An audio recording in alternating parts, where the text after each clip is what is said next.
मेरठ में समाजवादी पार्टी के विधायक हाजी रफीक अंसारी का यह कहना है कि चुनाव के बाद मुख्यमंत्री योगी आदित्यनाथ को हटा दिया जाएगा। उनके इस दावे में कितना दम है, बीजेपी के नेता इस बयान को लेकर क्या सोचते हैं, इसी पर हम खास बातचीत कर लेते हैं विधायक अमित अग्रवाल जी से। अमित जी, आपसे जानना चाहूंगा कि रफीक अंसारी विधायक है, उनका इस तरीके से कहना, कितना दम है उनके दावों में, बात में? उन्हें राजनीति का कोई अनुभव नहीं है। विधायक बन गए, कभी आपने देखा शहर में घूमते नजर आया आपको? आप इतना घूमते हो, मैं इतना घूमता हूँ, विधायक हूँ। कहीं मुझे शहर में सड़क पर टकराते तो सही, काम देखते तो सही। उन्हें तो एकदम फुर्र में लगे रहते हैं, वो सारे दिन उसी काम में रहते हैं। और उन्हें तो न्यायालय के भी आदेशों की अवहेलना करते हैं। उन्हें याद ही नहीं रहता कि उनके कब समन हुए, कब वारंट हुए। 101 वारंट होने के बाद वो अदालत में हाजिर हुए हैं, जहाँ से माननीय न्यायालय ने उन्हें जेल भेजा। और आपको मालूम, शायद 3.5 महीने या कितने महीने जेल में रह के आए वो। तो ऐसा व्यक्ति जो विधायिका न्यायालय की अवमानना कर रहा है, न्यायालय की मान्य नहीं कर रहा, वो विधायक का क्या करेगा? तो उसे राजनीति के बारे में, जब अपने बारे में नहीं पता उसको कि मेरे वारंट हो रखे हैं, मैं हाजिर हो जाऊं, तो अपने रिकॉल हो जाते। कोर्ट ने भी कहा आदमी 101 बार अवहेलना कर रहा है, उसके बारे में हम क्या सोचें? तो ऐसे व्यक्ति को मुख्यमंत्री के बारे में कहना अशोभनीय बात है, उनको शोभा नहीं देता। उनको पहले अपने बारे में विचार करना चाहिए। 100 चूहे खाकर बिल्ली हज को चली, 100 वारंट भूल के, और वो मुख्यमंत्री को बता रहे हैं कि मुख्यमंत्री चुनाव के बाद नहीं रहेंगे। तो उनको सोचना चाहिए, राजनीति में उनको कितना सक्रिय रहना चाहिए, जनता की सेवा करनी चाहिए। वो कुछ भी नहीं कर रहे। क्या लगता है, जैसी चुनाव आता है इस तरीके से समाजवादी पार्टी आक्रामक नजर हो जाती है? नहीं, आक्रामक नहीं है, खसियाट है ये। भाई मुख्यमंत्री हमारा पार्टी का तय करेगी हमारी पार्टी। ये कौन बताने वाले हैं कि कौन हट जाएगा और कौन आ जाएगा? कभी मुख्यमंत्री बीच में हटाया बीजेपी ने, हटाया कभी मुख्यमंत्री बीच में? अभी तो चुनाव हुए, अभी मुख्यमंत्री बने हैं, सारी जनता संतुष्ट है, सारी पार्टी संतुष्ट है। और राज्यों में हम जाते हैं जब चुनाव प्रचार में, पार्टी भेजती है संगठन के तौर पर हमको प्रवासी बनाकर, प्रभारी बनाकर, तो लोग कहते हैं हमें भी योगी दिलवा दो, हमें भी योगी दिलवा दो। तो योगी की डिमांड पूरे हिंदुस्तान में है, वो कह रहे हैं योगी यहाँ से हट जाएंगे। कैसे हट जाएंगे योगी? अच्छा, अभी आपने देखा जो ये मुख्यमंत्री का ये बयान था कि कटोगे, क्या कहते हैं कि बटेंगे तो कटेंगे, और उसके बाद जिस तरह की पोस्टर वार चल रही है, अखिलेश यादव भी, उनके भी पोस्टर आ जाते हैं कि 27 आ रहा है, ये आ रहा है, उधर से राहुल गांधी भी। तो क्या लग रहा है?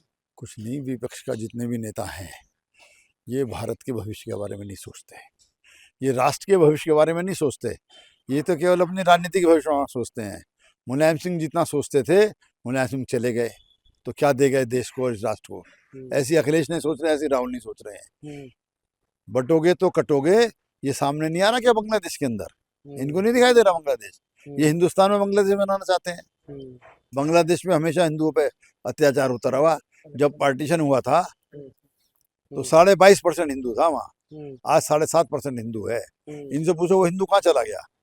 भाई कन्वर्ट ही तो कर दिया गया होगा जबरदस्ती, वहाँ मुसलमान बना दिया होगा, काट दिया गया होगा, मार दिया गया होगा। हिंदुस्तान में कितने आए थे?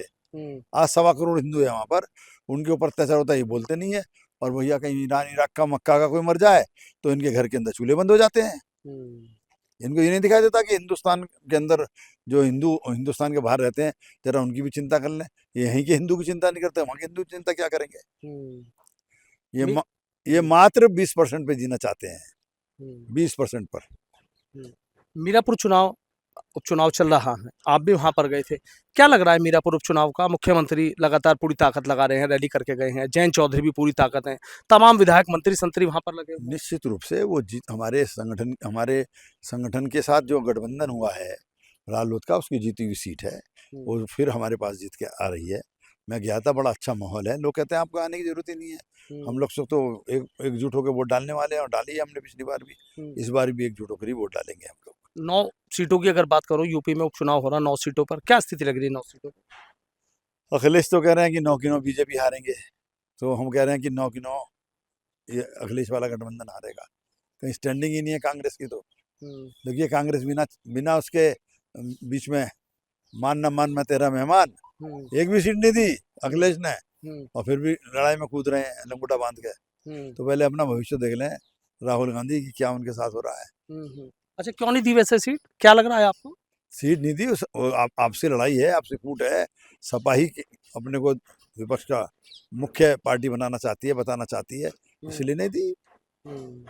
तो इस तरह के और जैसे मीरापुर की बात कर लेता हूँ, कह रहे हैं कि जो कादिर राणा है, कद्दावर नेता है, सोच समझ के उनकी पुत्रवधू को टिकट दिया है, भारी पड़ेंगी वो उनके बीजेपी और गठबंधन। दावा नेता वो अपने जिस समाज का नाम लेकर उनको टिकट दिया गया है उस समाज में ही कद्दावर नेता होंगे। वो पूरे मुजफ्फरनगर कोई कद्दावर नेता नहीं है, और उनके कारनामे जो उनकी पिछली इतिहास है वो सब जनता जानती है, वो सब सामने है।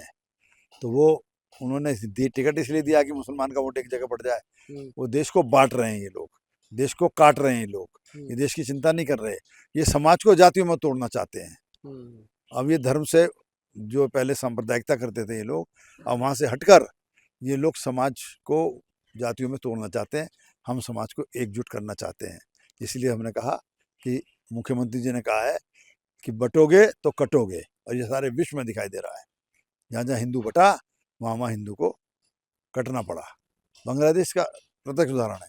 बांग्लादेश की रील आ रही है, वो देखिए आप, मीडिया में, सोशल मीडिया में, प्रिंट मीडिया में और इलेक्ट्रॉनिक मीडिया में जितना कुछ आ रहा है, उससे हिंदुओं की आंखें खुलनी चाहिए। मैं हिंदुओं की नहीं कहता हूँ, जो देशभक्त हैं, जो राष्ट्रभक्त हैं, चाहे वो मुस्लिम हो, चाहे वो किसी भी समाज और धर्म संप्रदाय के हों, उनको अगर वो अपने को भारतीय मानते हैं तो उनकी आंखें उससे खुलनी चाहिए। ठीक, बहुत बहुत शुक्रिया। तो देखिए, विधायक अमित अग्रवाल ने किस तरीके से समाजवादी पार्टी और कांग्रेस पर हमलावर नजर आए हैं और सीधा कह रहे हैं कि यूपी उपचुनाव में जिन 9 सीटों पर चुनाव हो रहा है वहां पर बीजेपी ही जीतेगी, समाजवादी पार्टी के मुखिया अखिलेश यादव देखते रह जाएंगे। Sanuj Sharma, ABP news, Meerut. For exclusive and insightful videos, subscribe to our new channel ABP Live Premium.